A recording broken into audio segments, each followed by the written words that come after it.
Okay, you need two different colored pencils. I don't care what colors, but two separate colors. If you're interrupted now, you're going to lose a buck. We're listening now.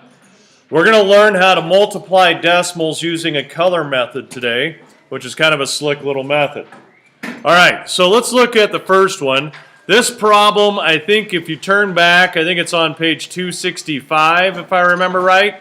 Turn back to page 265. Am I right? All right. This says the distance from Charlene's house to her school is 8/10 of a mile. Charlene rides her bike 7/10 of the distance and walks the rest of the way. How far does Charlene ride her bike to school? Now, anytime you see a problem like this, class, where it says a number of something, look up at the board. This part right here, 7/10 of something, that means times. Okay, so if you ever see that, we're going to multiply. So I'm going to show you how to do the coloring method for 7/10 times 8/10. Pick one color. I don't care which color, pick one. Now, when you color, you're going to color lightly, not dark. You're not going to have the white knuckle syndrome where you're pushing down so hard your knuckles turn white. Lightly. Here we go. The first number is 7/10. Now, if you remember when we did our drawing, isn't tenths the rods? Yeah. Okay, so we're going to color in 7 rods. So watch up here. 1 rod. Oh, come on, mouse. 1, 2, 3, 4, 5, 6, and 7/10. So quickly color yours in, and lightly, right? We're not coloring in heavy. So whatever color you have, color in 7 rows or columns, 7/10. You should be just about done by now. If not, you need to hustle it up. Pick your second color. Okay, now we're going to do 8/10, the second number that we're multiplying, or the second factor that we're multiplying.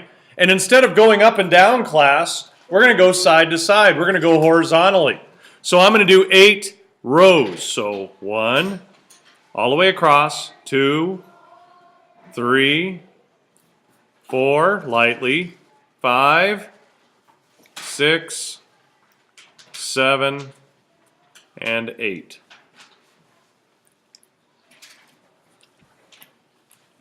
So the first number we went up and down or vertically. Second number we went side to side or horizontally. So this is 7/10 times 8/10. When you're done, you need a regular pencil. Now here's what you do with your regular pencil. Your two colors, when you colored them, there is a spot where they overlapped each other.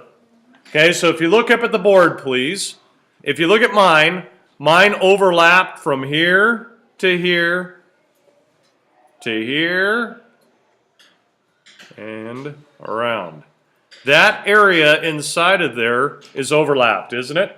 So take your regular pencil and draw a line around where they overlapped, just like I did on the board.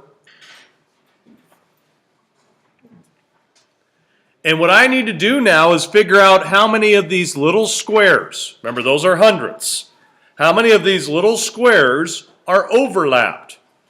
So if I look across the top, I have 1, 2, 3, 4, 5, 6, 7 across the top. And down the side, I have 1, 2, 3, 4, 5, 6, 7, 8. So how many squares inside of here are overlapped? I have 7 by 8, don't I? Just say it. 56. Okay, so inside of here, I have 56 squares that are overlapped. Now remember, those squares stand for something with decimals. They stand for hundredths.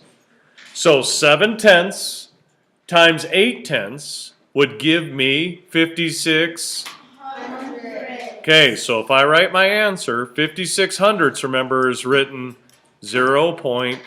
5, 6, 56 hundredths. See how that worked?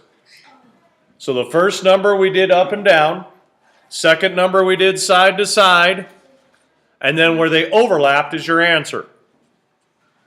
Okay? Let's try another one. I think it's on the next page. So what would that be? 266. Now we have two squares there, and that's because we're going to be doing one of ours is bigger than one whole. All right, so here we go. It says multiply 3/10 times 1 4/10.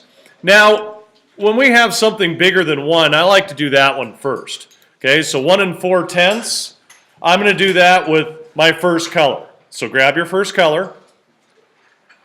1 4/10. So 1 whole would mean I would color in 1 whole of these, wouldn't I? Lightly. We're going to color in 1 whole.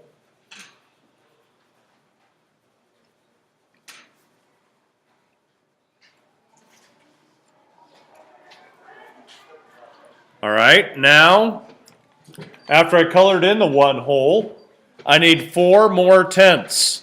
So that means 4 more rods. 1, 2, 3, and 4. That is a model for 1 4/10. Are you with me? Yes. Okay.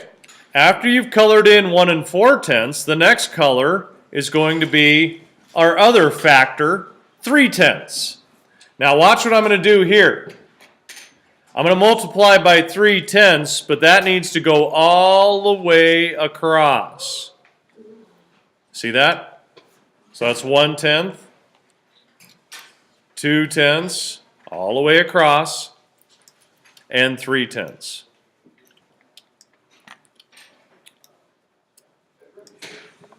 Okay?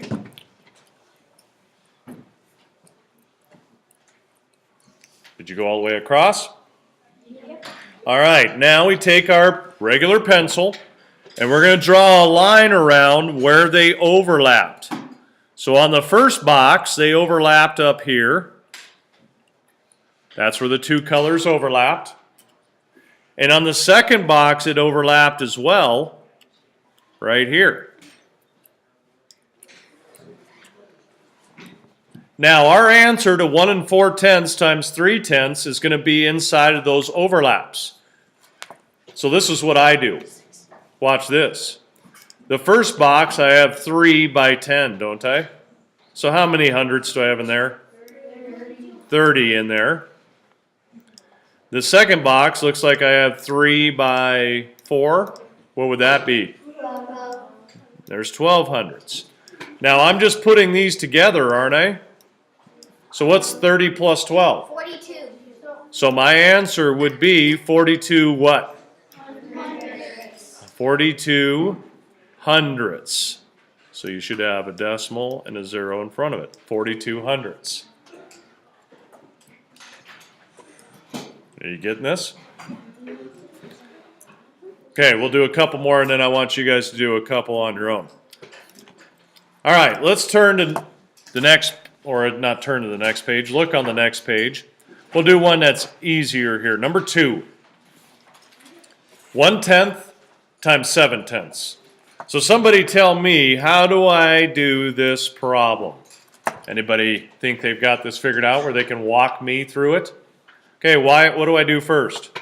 So, first you want to take one of your colors Okay, and do 1/10 1/10. going down. Okay, so 1/10. That's an easy one to color. It's just one rod, isn't it? And then you want to take your other color, Okay, go the other direction, going left to right. yep. And do 7. Okay, 1, 2, 3, 4, 5, 6, 7. And then you want to draw your box around overlap. Okay, draw a box around where they overlapped. And then the overlap is 1, 5, 1, 2, 3. Okay, now here's where you gotta be careful. How many of them are there? 7. Okay, 7 what though? 100. Here's where people do it wrong. They'll say this. 710. Is that 7/10? No. Yes. No, 7/10 are rods, aren't they? Oh yeah. That's not 7/10. So Wyatt, since you're doing this, how would I write 7/100ths as my answer? You put 0, decimal, 0, tenths, and 7. Good. 0/10ths and 7/100ths. Now, once again, someone might say, well, why in the world do we have an answer that's smaller than 7/10ths when we're multiplying? It's because we're multiplying by something way smaller than 1, aren't we? We're only multiplying by 1/10. Okay. All right. Questions on this? Let me stop this real quick.